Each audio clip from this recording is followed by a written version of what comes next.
Hey, is this thing on? It's hard to tell. Guatemala internet being what it is. This is Largo. This is the lair. And we're kind of sort of back. And if I seem glitchy or if I come in out, the internet is crap. But we're going to do it anyway because that's how we roll. So to bail me out in case I wig out, I've got my co-host, my friend, your friend, the man who brought 118 back in a sexy way. Wilhelm, if he's there. There he is. Let me bring up big. Ba-boom. Aha. Are you muted? Because I can't hear you. It wouldn't be a show without me starting off muted. We're back, and we're bringing all the same mistakes that we always made with us. So glad to be back, and it's so good to see so many awesome people here in the chat. Jim, I know it's been a tough couple months for us, and we've been really trying to get this back on the road again. So it's been a while, and I was thinking maybe we're a little early, so I was thinking maybe we should say hi to everyone that showed up tonight, and then maybe just give a quick recap of what this show's about, because I think I saw a pretty hilarious comment here from Brandon where he's like, I didn't even know this is about Action Force. So this is a thing. It's a thing. Yeah, it's a thing. Yeah, it used to be a thing. Yeah, for a while we were going strong, and then absolutely. We have to start off. That's right. Got to start with our super wrench and bandhammer Bjorn Schmebulok. Schmajulak, my friend, Schmajulak. And our buddy Johnny saying full force, which is Action Force, but we love it anyway. I got some old school Action Force, so we're digging. You can like both. You can like it all. We have Mr. Bill from Weird Fantastic Force. Well, you're gonna have to let me know if I'm glitching because I can't tell. I know my signal's kind of wiggy right now. A little bit. Yeah, a little bit. You got a couple roosters in the works there messing you up a little bit. Tell you what, I'll let you run the comments because I know my signal's iffy right now. Yeah, you're dropping out a little bit, but yeah, we've got Ricky, Star Fox Rain. How are you? And Brandon R. What's up, dude? How are you? He says Grind to Jim said there'd be free sandwiches if I clicked on the link. So hi everyone. And I don't know. Maybe we have a certain kind of sandwich. Look at this guy. He showed up. Hey. All right. And Gojitron with a let's go. Yeah. Master Versal Toy Hunter. Evening there, sir. Evening to you. And then Brandon will just go over that. But Jim does. Oh, yeah. Jim is the man. I said that earlier in chat. He is the man. And then it's Chad with, I guess I'm here now. You're over here now. Yeah. Let's see here. Samuel Edwards, party time. What's up, buddy? Andrew Sabina, what's happening, man? Robert's Infinite Realm. It's lore time. Yay. Yeah. And you did an awesome video today as well. I've been checking out those. Rat Phase 44 reviews. Always doing awesome videos. James, how are you, my friend? Let's see. Ted, what's up, man? Hey. And we got Starboy Station in the house. How you doing? And I think we are simulcasting on, I can't tell if anyone's even watching over on the other channel, but we may be getting people from both. Frontline. Hi, everyone. And just so you know, Jim and I pretty much, we cross the streams quite often. So you'll see our content on both channels and stuff like that. So don't get confused. It's totally normal.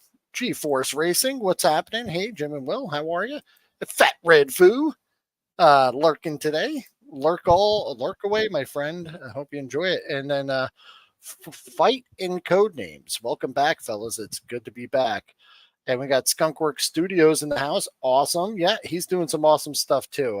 He did some great content over the weekend that I really enjoyed. And did it die? Did what die? The connection? The music? The day the music died? Oh, I think it's what you said. maybe the music died. Yeah. And Skunkwork just wanted to say hi. Well, hey, how's it going, buddy? And thanks, Will. Working on a shooter video. Kick ass. And okay, so I think we're caught up with the chat. Do we want to just, for anyone that's new here, the AF3 or a Forceful Fellowship is a show that we developed where we explore the lore of Valor versus Action Force. We know that everyone loves the toys. They go out there, they buy them, they do little reviews and show off their dollies. Stole that one from Chad. Just Chad is like infectious that way. He gets you start talking like him. But yeah, they like to show off their dollies. But there is a whole other side to the Valorverse Action Force line. This wonderful comic series that they put out, plus a full novel, the bio cards that come with each character. Each character has their own story, their backstory, and it's a deep and rich character thing. So we decided, let's do a show. Let's talk about these characters. Let's see what makes them tick, and we've been doing it. We did all of Series 1 leading up until Joe Fest around June. So we haven't been on since June. And now we're heading into, I think we did one character, and that was Tim Kennedy from Series 2. So we're going kind of in release order. So if there's a character that we missed or a character that you wanted to see, go back to Largo's Lair, and all of those episodes are up on there. So, you could go check those out and watch the previous episodes. And yeah, my signal's getting really rough. Will. Oh, okay. Can you hear me? Yeah, I could hear you fine. Chad said that both of us went silent for about 60 seconds. So I guess we'll have to check that out. But that's why we went a little early. So we had this like buffer time to kind of work out these kinks. So we're hopefully going to settle down and smooth out, and we could do the show. It's Chad mentioned, when's the next 118? Well, Chad, I like the way you wrote it too. I think I should start writing it that way. The 118 is every Sunday at 3:30 p.m. Eastern, except for that one time I missed the show. But yeah, it'll be next Sunday. And we're going to talk a little bit about the mech contest that's going on. So yeah, without further ado, let's get into the Action Force lore. Enough of this 118 stuff.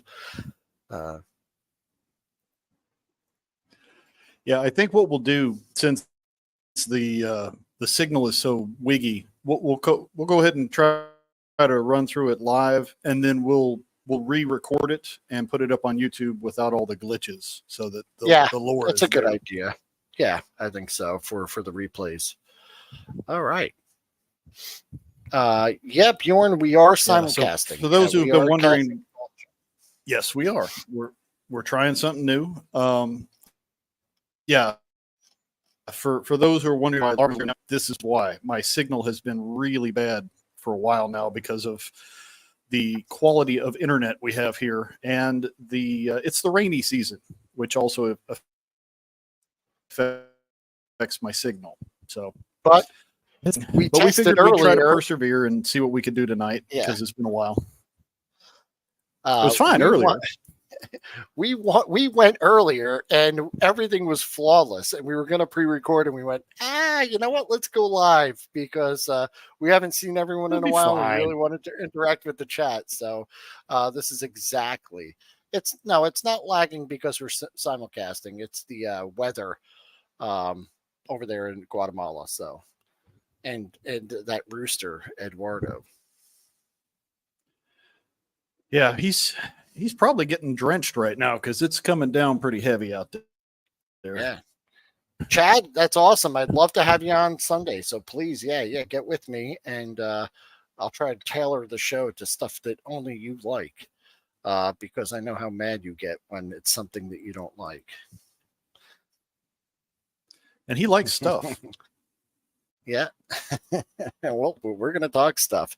All right. Well, let's jump into it, guys. So we've done all the characters. The last character we did was, so we did all of series 1 plus series 2. We did Tim Kennedy. And for this episode, we've got a twofer. So we're doing Kill-Switch and Rollout. Yep, I read the Broken Alliances novel. There's a reason why these two go together like peanut butter and jelly. We'll touch on that a little bit. All right. So Jim, just since you're glitching, you want me to advance the slides, and then if you fall out, I could just pick up where you left off. I can hear how bad the audio is. Yeah. All right. So I'll let you start, and we'll see how we go. You want to take it? It might be a little glitchy, so you may have to repeat me. But everybody's favorite Bad Mama Jamma. We got him here. He is an awesome figure, but there's more to him than just a pretty face. He's got quite a lot of interesting stories going on, mostly in Bill Nedro's excellent novel, but also in his profile, as they're known in the Valaverse.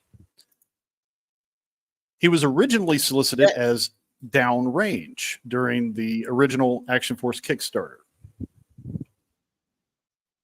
And why they changed, I don't know, but I think the Rollout name goes better. So I'm glad they did. Downrange could be another character later on, but I think this was a change for the better. Yep. The design of him, his colors and styling, pretty much the same. Just a name change. Bobby liked Rollout better, and I kind of like it too. So, yeah, and you can see this was what the Kickstarter. Yeah, this is what the prototype, or the I don't know what you would call it, the paint, the one that he hand painted to show off, is what it looked like, and it's slightly different from the final product.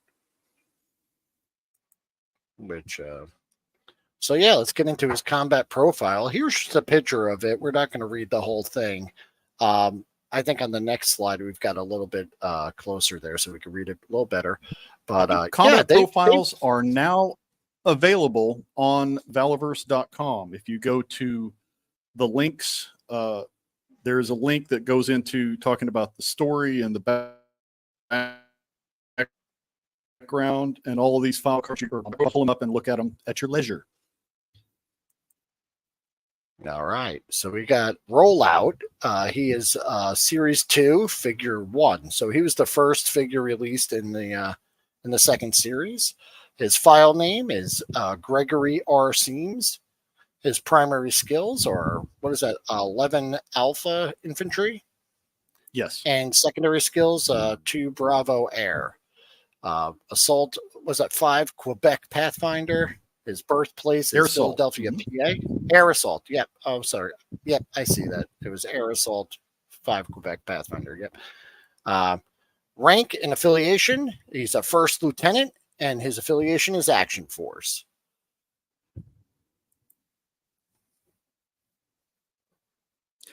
I will attempt to read this, but if it glitches out, you'll have to repeat me, because I know the signal's goofy. So apologies. Yeah, you got it. No problem. Gregory Seams enlisted in the Army the day after graduating high school. He qualified for the college scholarship and entered the ROTC program on a 6-year enlistment. While in college, he attended basic combat training at Fort Benning, Georgia, his first summer, and then followed with airborne school his next. He said upon graduating, that's exactly what he did. Nice. In the Army ROTC scholarship, so while you gain invaluable leadership skills in the Army ROTC, you can continue your college education at the same time with financial support from the Army. Scholarships and other monetary support are available when you join the Army Reserve Officers Training Corps, or the ROTC, which allows you to focus on your education by relieving some of the financial pressure. You'll graduate with a respected and secure career path as an Army officer, and with less debt for the school years your scholarship covers. So yeah, it's a pretty cool program, and Rollout was right in there, right out of high school. So cool. Yep. As we mentioned, he is a 5 Quebec Pathfinder. Sadly, this school no longer exists. But what was that? For the thing in the Valivers, I'm not sure why they got rid of the Pathfinder school. Maybe Chad would know. We'll have to quiz him on that, because I don't see a reason why they shouldn't continue it. The Pathfinder School trains personnel in the U.S. Army and its sister services to set up parachute drop zones and helicopter landing zones for airborne and air assault missions. Their motto, first in, last out, and perch. Yeah, and I like it says penetrate deeper, last longer. Yeah. Indeed. No double entendre there. No. So 2 Bravo Air Assault. This is the Air Assault badge is awarded by the U.S. Army for successful completion of the Air Assault School. The course includes 3 phases of instruction involving the U.S. Army rotary wing aircraft, combat air assault operations, rigging and sling loading operations, and repelling from a helicopter. The United States Army Air Assault School, officially the Cebulski Air Assault School, or TSAAS, is located at Fort Campbell, Kentucky. The school was named for Commander Sergeant Major Walter James Cebulski. The school offers several courses, including Air Assault, Pathfinder, Pre-Ranger, Rappel Master, Fast Rope Insertion Extraction System, or FRIES, or FRIES, Special Purpose Insertion Extraction, SPIES, Master courses. Very cool. The military loves its acronyms. You got to hand it to them. There's somebody, there's somebody in an office somewhere who comes up with this stuff. God bless them. Oh, I think we did a double there. Oh, yeah, there we go. Yeah, so we did. Yeah, we're good. So, Rollout is part of the 75th Ranger Regiment, and we have here their crest, which is unique to the 75th. The 75th Ranger Regiment is a lethal, agile, and flexible force capable of conducting operations missions. Today's Ranger Regiment is the Army's premier direct action raid force. Their capabilities include conducting airborne and air assault operations, seizing key terrain such as airfields, destroying strategic facilities, and capturing or killing enemies of the nation. Rangers are capable of conducting squad through regimental size operations and are resourced to maintain exceptional readiness.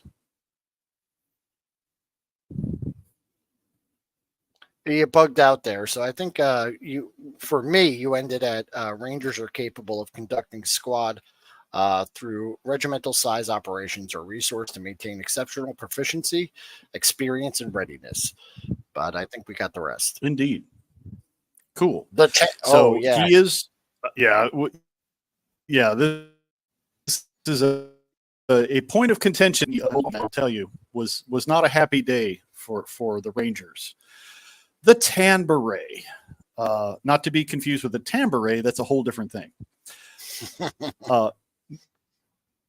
Back in my day, Rangers wore the black beret. However, there was a change in 2000 when some bright idea general decided that the Army uniform would change. Everybody, you get a beret.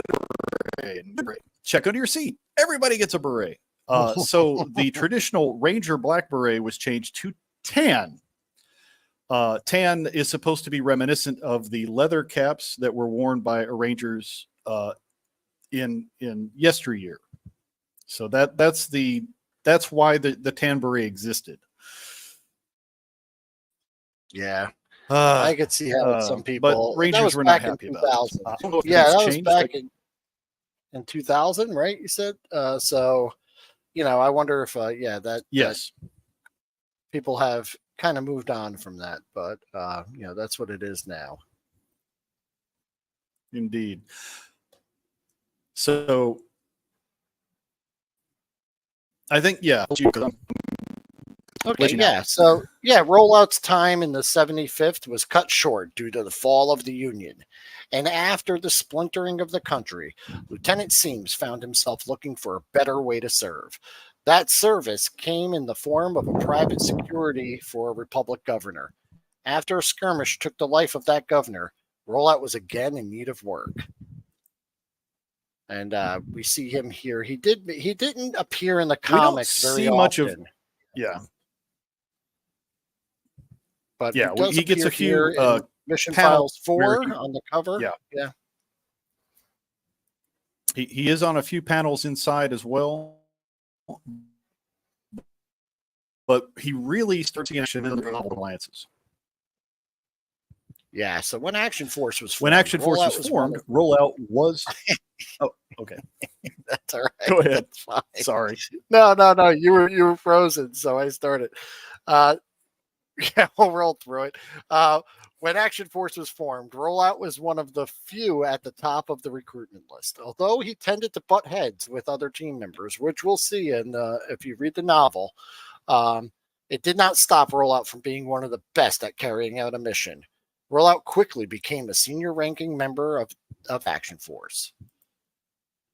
He is prominently featured in the Action Force novel, Broken Alliances by Bill Nedrow. So if you haven't read that, it's a ton of great lore.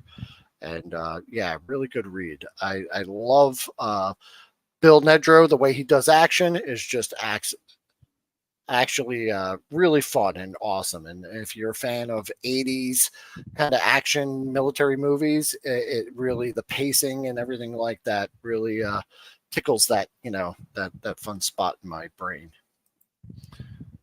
So Rollout is named the leader of Carrion Company, a splinter group of Action Force, and he works very closely with Kill-Switch, hence why they were done together. As a matter of fact, for most of the novel, they're kind of doing joint or separate operations with the same goal, but they are doing split in and they're doing their own thing. So that's Rollout for you. We've got a couple comments about Rollout, so let's go ahead and I'll pull some of those up. But Chad said F that rooster. That was earlier, and I just wanted to share that because you know what, Eduardo is a dick. Robert's Infinite Realm says he does like Rollout as a code name better. Yeah, I think that was an improvement. And Brandon was saying, downrange would get corrupted to down low. Like naming for kids. You got to be brutal and think of the mean shit people will turn it into. So, yeah. And then Bjorn put a link there to the Valaverse.com mission file. So thank you very much for that, Bjorn. I really appreciate that. And then we had a couple people like Pericles jumped in here. I believe Scott popped in and asked, does he transform and roll out? And Happy Accident showed up too. What's up? Yo.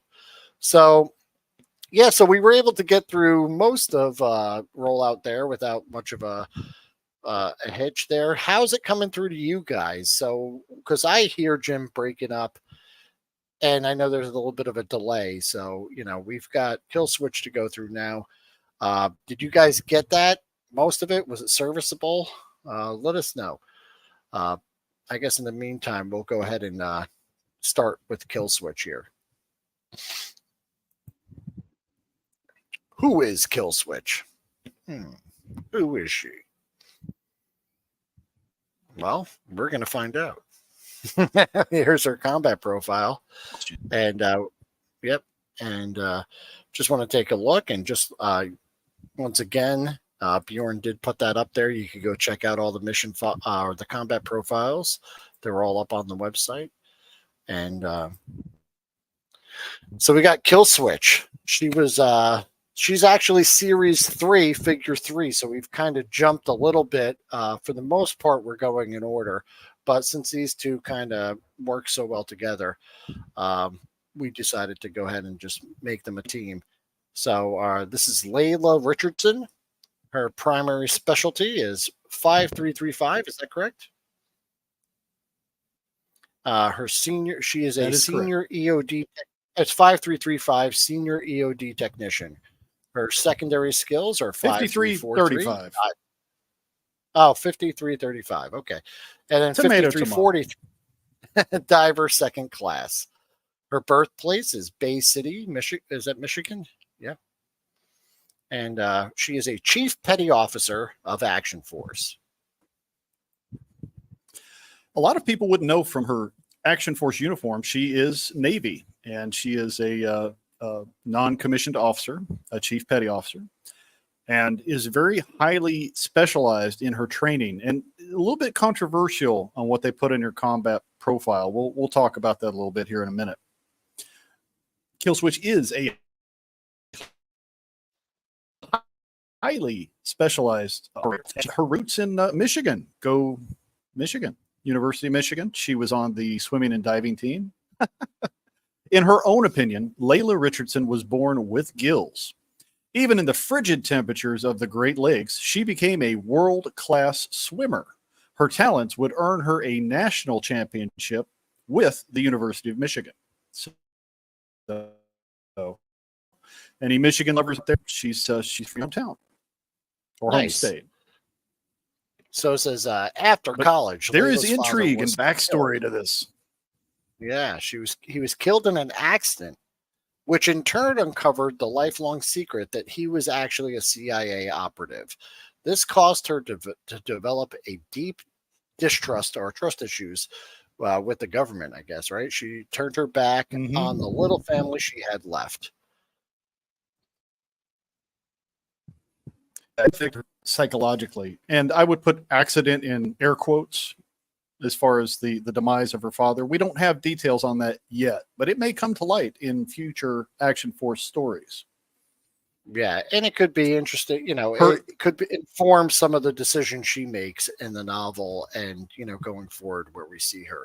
We know where she's coming from. Absolutely. It definitely colored her career path, as we'll see. Her exceptional quality to come calling. Layla's competitive nature allows her to excel in every area the Navy had to offer. You were saying, Will? I know there's a bit of a delay. Nope. Go ahead. You're doing fine. You were clear. Right. In a surprise occurrence, Layla would pass BUDS, which is impressive, but declined to become a SEAL. That's very controversial. Instead, she decided to continue EOD training and even become a BUDS instructor, earning the moniker of Kill-Switch. This is right off the combat profile from Valiverse. So any old salts in the chat will probably see why I find this a bit controversial. But we'll go into the specifications here first, and then we'll loop back around to BUDS. So she's a 5343 diver second class. Fittingly, the Navy diver motto is, "We dive the world over." Members of this special operations force travel the world working in just about every possible undersea environment.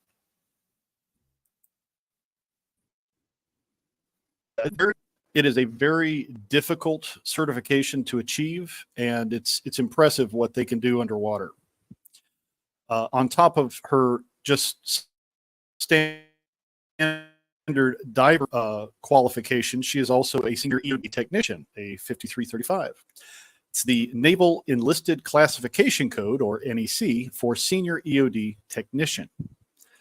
In the explosive ordnance disposal side of the Navy, the men and women who dive to disarm explosives, be they mines, missiles, or torpedoes, what have you, They will dive in special scuba gear that is of a non-metallic nature to avoid setting off the explosive to try to disarm. So they definitely want to avoid setting off those explosives underwater at either deep or shallow depths. EOD technicians render safe all types of ordnance, including improvised. And I'm having trouble seeing the slide. Oh, it says chemical, biological. All the favorites. Yeah, all the things that go boom. Chemical, biological, and nuclear. All the big boom. Yes, big bada boom. And EOD technicians perform on land and in water locations. They identify, render safe, and recover or dispose of foreign and domestic ordnance. They conduct demolition on hazardous munitions, pyrotechnics, and retrograde explosives using detonation and burning techniques. They forward deploy and fully integrate with the various combatant commanders, special operation forces, and various warfare units within all branches of the armed service. They are also called upon to support military and civilian law enforcement agencies, as well as the Secret Service. So yeah, they help everyone out. These are the top people when it comes to kaboom. Right. Yes. The earth-shattering kaboom. EOD technicians' missions take them to all environments and every climate in every part of the world. They have many assets available to arrive to their mission, from open and closed circuit scuba and surface supplied diving rigs to parachute insertion from fixed wing aircraft sail and special patrol insertion / extraction spy from rotary aircraft to small boats and tracked vehicles. Another one of those fun acronyms there. Yep. Basic underwater demolition SEAL BUDS training is a 24-week training course that develops the SEAL candidates' mental and physical stamina and leadership skills.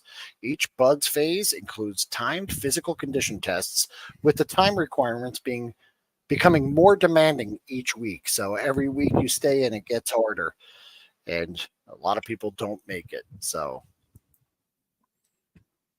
there is a very high dropout rate for BUDS training, and there's no shame in that because it's super, super hard, and they only want the best of the best. So this is where I find a little bit of controversy with this particular combat profile. A female candidate to be accepted to BUDS, let alone pass BUDS, and then for them to say, nah, yeah, no thanks. That would be unheard of. I call BS on that, because you don't make it through that training and then not become a SEAL. That's just silly. So I'm saying it. I think that's a glitch in the lore. We will see if we can get some confirmation from Valaverse HQ on where that came from. But as of September 14th of 2002, 13 women have been chosen for Special Warfare Combatant Craft Crewman Training, which is complementary to BUDS training, with one completing the course and becoming the Navy's first female naval special warfare operator, where Navy SEALs and conduct their own classified missions. This particular individual, I don't know the name of, but she apparently qualified in July of 2021, according to the most current information I could find from military.com. So it's very, very rare for females to qualify. They have qualified for this adjacent boat piloting specialty, but to my knowledge, as of this point, there are no female Navy SEALs. Yeah, and just to back on that, I was thinking in 2015. Oh, no, I was just going to say, to piggyback on that, just trying to wrap my head around the lore. I was thinking about her backstory with her father being in the CIA, the fact that no female has ever done this before. There'd be a lot of attention drawn to her for being that first person. So I don't know, whether it was maybe a decision she made because she didn't want the attention or the spotlight on her. Maybe could be a way to explain that. But I digress. Go ahead and keep going. I was just trying to, No, that's a fair point. We don't know enough of the backstory of maybe there's a justification for why she declined to become a SEAL, even though she graduated BUDS. It just seems very, very far-fetched to me. But Bjorn makes a good point. There's nothing with her character figure that indicates that she is a diver. So maybe we'll see a scuba version, a special missions version of Kill-Switch, where she's, getting ready to do some undersea stuff, since that is her specialty. I'd like to see that. That'd be cool. Yeah, nothing's been released, but they could just what do we got a here male. from Pat Red? Oh, he said he got a rash last time he swam in Lake Michigan. I was going to say they could just do bodies. I don't know how with male and female bodies in a wetsuit, and in the head, because it really wouldn't matter, who's under there, but you could do a head swap and have them looking good. Oh, Robert. Her preferred pronoun is mermaid. Indeed. So yeah, it'll be interesting to see how this plays out. But according to her combat profile, she's a diver, and she is BUDS qualified and has actually been an instructor, which again seems a little far-fetched, but we'll see how this plays out. So those are my caveats. I've said my piece, and guys in the comments tell me if I'm wackadoodle. We'll see. I don't know who came up with the backstory for her, if it's Bobby or if it's one of his military consultants. So I'd like to know more. So I'm going to dig into this. It's inquiring minds. Yeah, we want to explore the lore, and we want to know. I'll try to read this one. If I glitch out, you'll have to pick up on me. Oh, okay. But we should clarify here. Most current military information I could find on this subject. There's not a lot out there.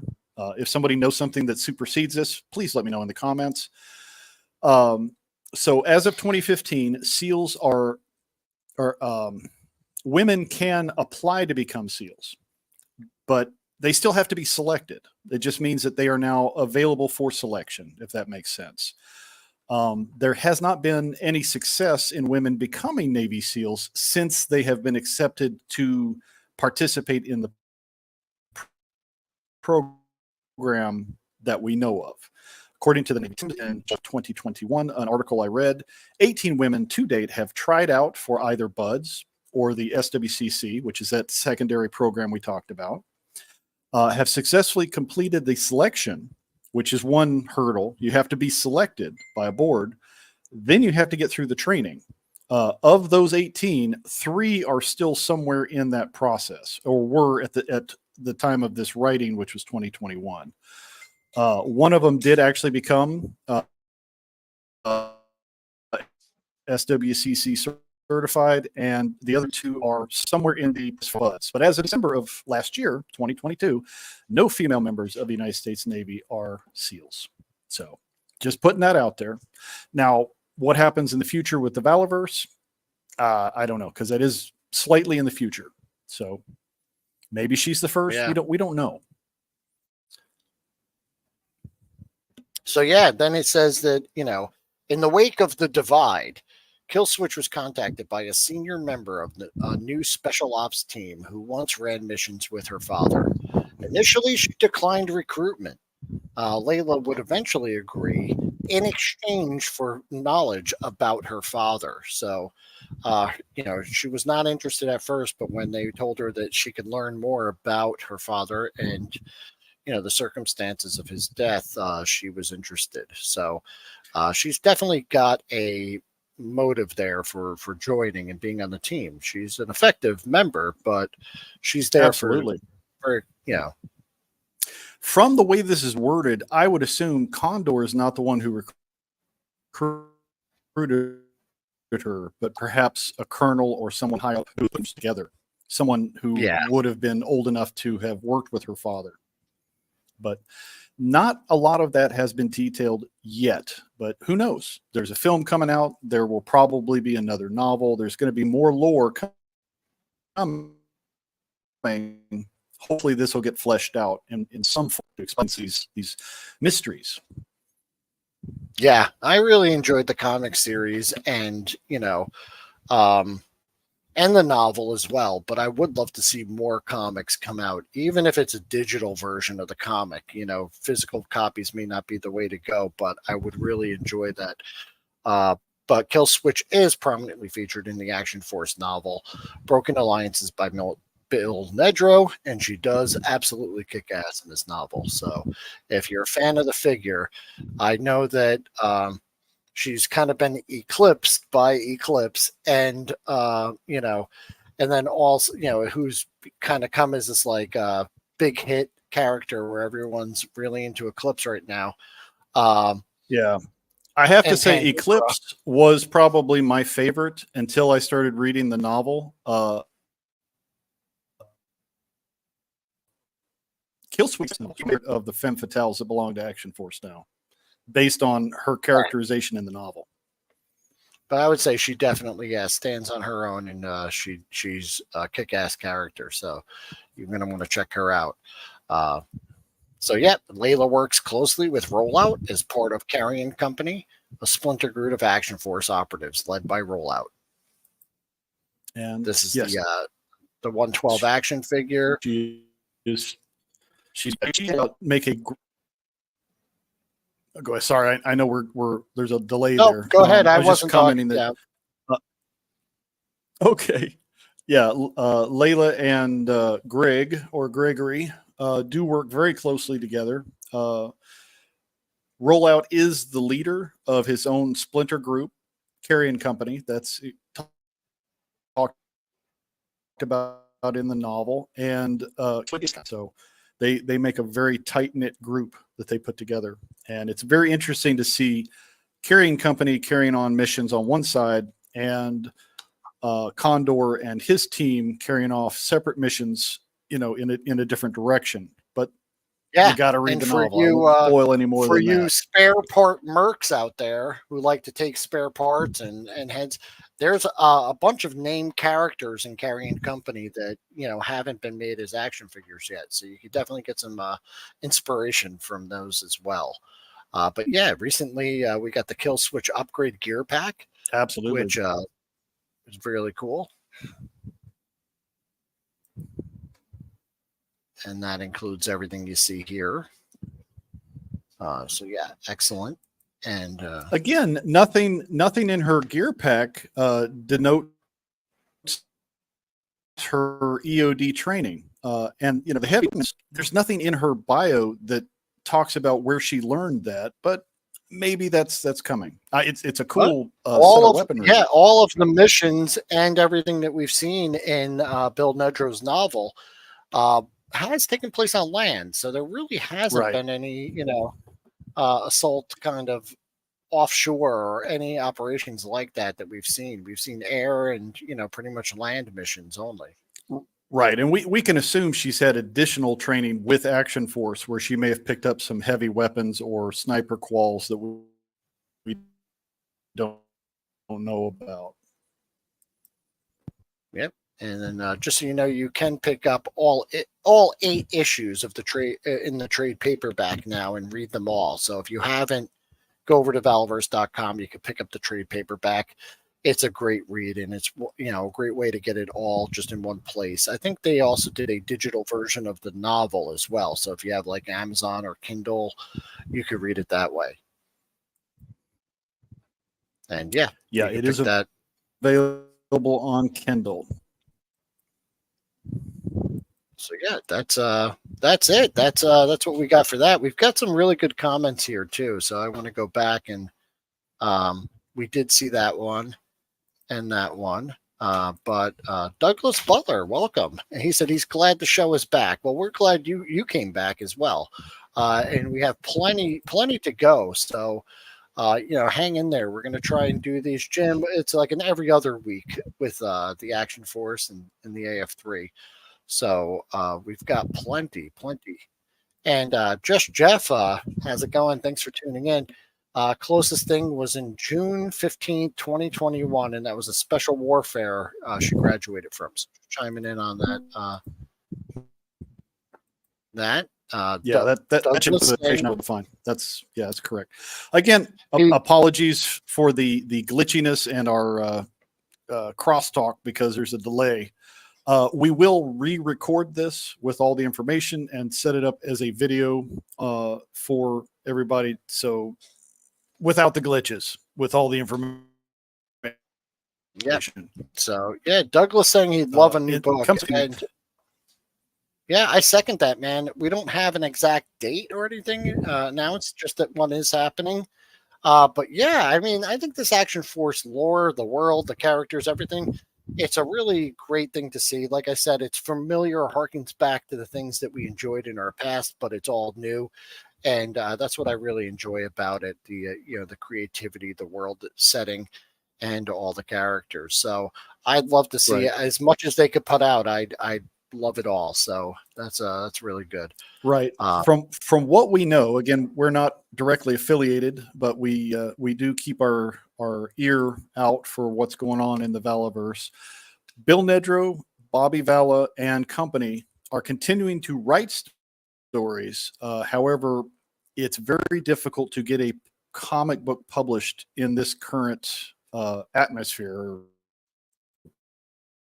or times. The comic book industry is not doing well, and it's cost prohibitive. So there may be more coming. We just don't know how that's going to manifest. But stories are still being written. They haven't been put out yet. So we'll see more lore in the future.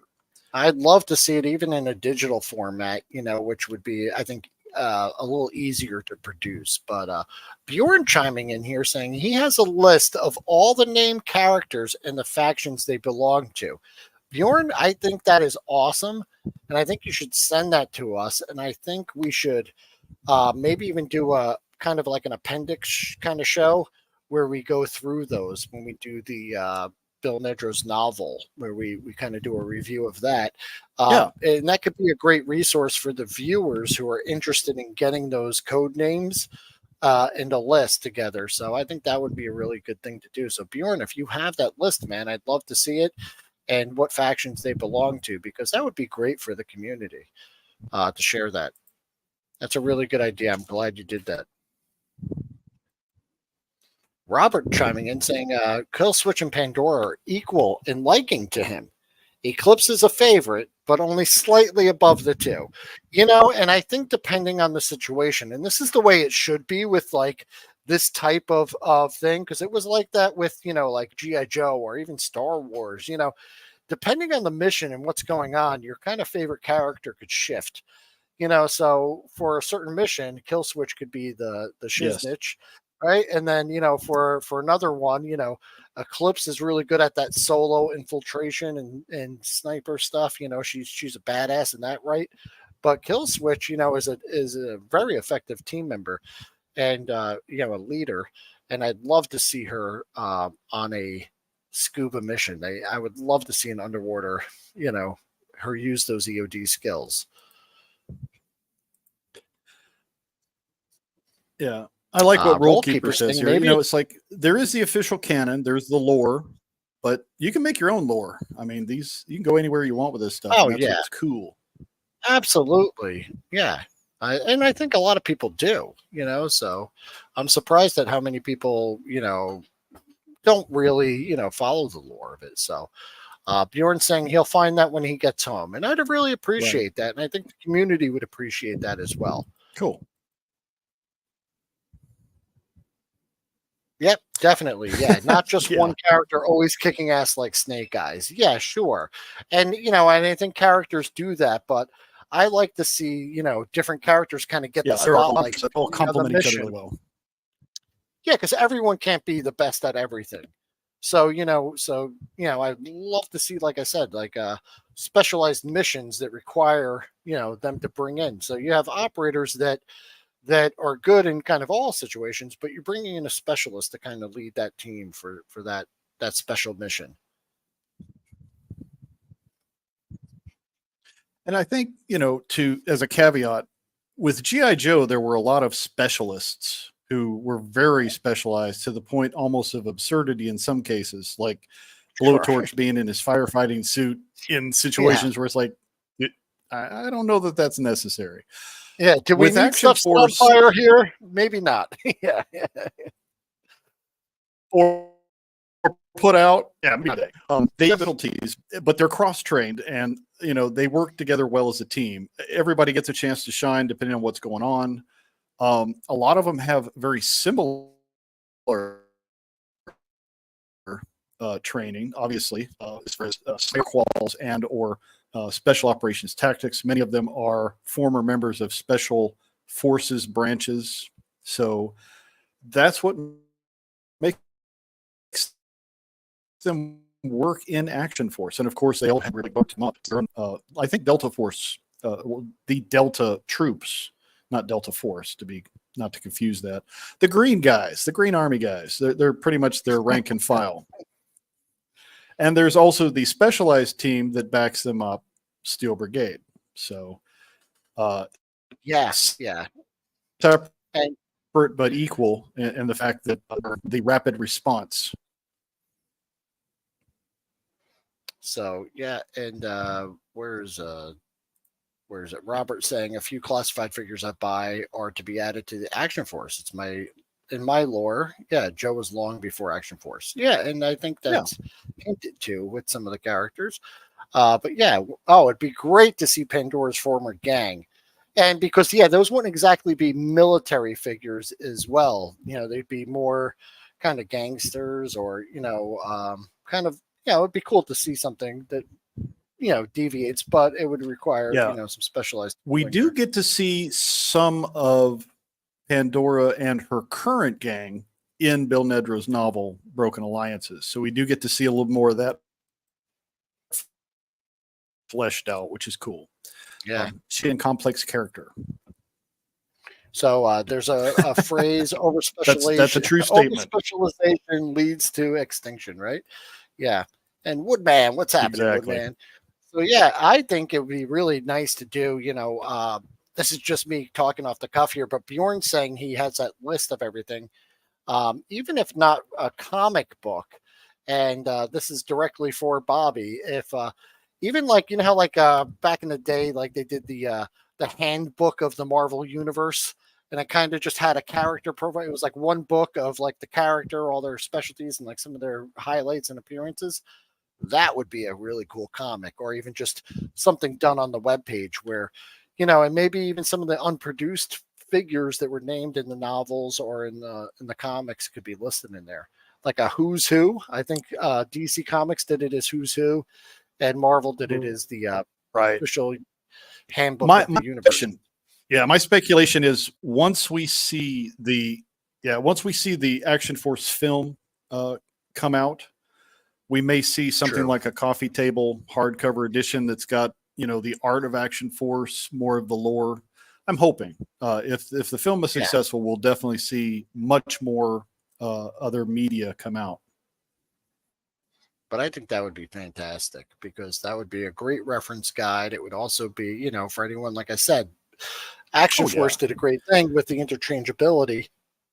So you can make a lot of these characters, and just by using some of those troop builder bodies and things like that. So I would love to see it.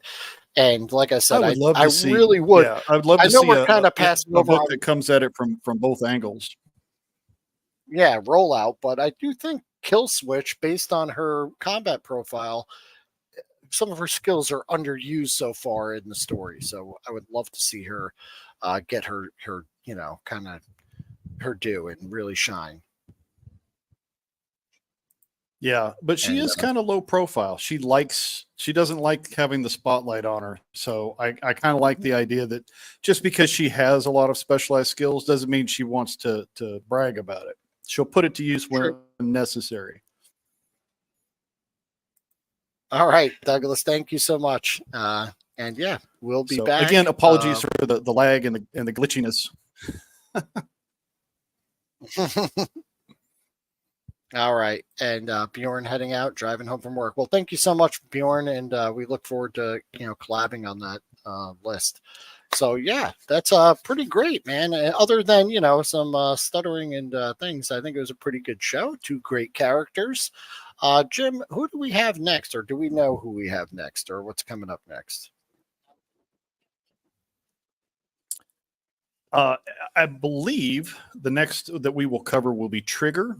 We might do another 2-for team up where we'll cover 2, but Trigger is definitely on the horizon. Trigger is one of my favorite characters. I can't wait. Oh yeah, and we definitely need to address the Bill Nedro novel, at least in some form or fashion. It's been out long enough. We're not going to do too spoiler heavy, but as you saw in the intro, we put a couple teasers from the novel about Crimson Shadows in the background and some of the other things that are coming up. One of the things that we need to talk about is Conspirifacts. That's integral to what's happening. That's almost a separate show. I think like the Conspirifacts. Yeah. And Jim, I'm thinking maybe we just get a bright light, a chair, you sit back in the shadow like those old Kellogg's cornflakes commercials, and you read the Conspirifacts, and that would be a great way to do it. We'll definitely have to work on that. Right now is those delving in at least into the Conspirifacts and the Seeker of Truth and what he's trying to bring to light. And then we'll start talking more in depth about plenty of time to read the book, so we shouldn't worry about spoilers at this time. It will also make us able to speak about the characters a little better, because even in this sense, we might want to revisit and talk about some of Rollout and Kill-Switch's pivotal moments in the book at a later time. So we could kind of, even though this one we had some glitches, we could go back and kind of add a little more to the character. Right, because as we're delving into series 2 and 3 figures, most of these characters are featured heavily in the novel, not so much in the mission files. So we'll definitely have to address what we know from that. Yeah, so we'll have some new stuff coming out soon, guys. Definitely leave a comment below. Let us know. What you'd like to see. And we did do some of the, we had some other kind of portions of the show that we may or may not bring back. So like the Mercs and some of the other things, the casting calls. But yeah. Yeah, we'll definitely bring that stuff back. Of my internet connection, so we can bring you a quality program. So yeah, I think we'll call it there for tonight, because I don't think my signal's going to get any better, but we will re-record this and put it back out as a video without the glitches. But we wanted to do something live just to say, yes, we're still here. We love you guys. We want to get this stuff back on some sort of schedule. Yeah. So yeah, and it was great seeing everyone again. We had a great turnout. Yeah. I'm so happy to be back, and so happy everyone came out to see us tonight. Looking forward. There's some really great characters coming up too, so you're not going to want to miss that. So that's all I got.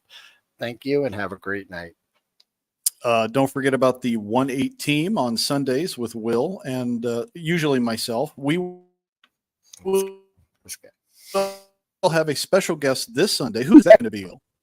Oh yeah, it's Chad. It's going to be Chad. Yeah, Chad's going to be here. So look forward to that. I love the Chad. An awesome show. Yep. Yep. So more AF3s coming soon, along with all the other layer goodies that we're working on. So bear with us as we stumble through these technical difficulties, but we'll be bringing some fresh content. Thank you, Will. Thank you, chat. And I will sign us off before my system crashes. Thanks. Good night.